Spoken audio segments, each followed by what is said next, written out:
A plus B, C, Métaphore, grammaire, W, hypothèse, oxymore. Mon chou, tes couettes sont chouettes sous la couette. Les toucher, c'est chou. Z.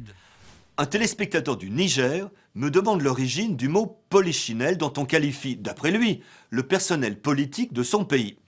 Je confirmerai non pas l'adéquation, mais la pertinence de cet emploi. Un polichinelle dans le français actuel, c'est d'abord un jouet, une marionnette. D'où l'emploi par analogie pour désigner un enfant. On dit, excusez-moi, avoir un polichinelle dans le tiroir ou sous le tablier.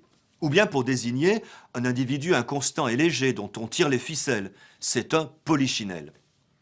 Cette marionnette est la représentation d'un personnage de comédie, à la voix nasillarde, une voix de polichinelle, au nez crochu, à la double bosse dorsale et ventrale.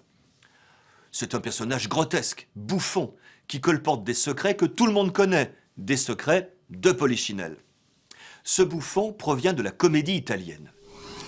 Le latin pulicenus, jeune poulet, puis jeune homme timide et maladroit, a donné l'italien Pulcinella, personnage de la commedia dell'arte. Le terme est passé en français sous la forme polichinelle vers le milieu du XVIIe siècle, pour deux raisons. Tout d'abord, à cette époque, la comédie italienne est venue jouer à Paris avec le plus grand succès. Ensuite, pendant la Fronde, les Parisiens se sont emparés du mot polichinelle pour en affubler Mazarin, d'origine italienne, qu'ils n'aimaient pas. Rendons grâce à Mazarin, ce n'était pas un si mauvais homme. Et surtout, il a fait la fortune politique du mot polichinelle. Ses successeurs, comme vous le savez, furent des plus nombreux.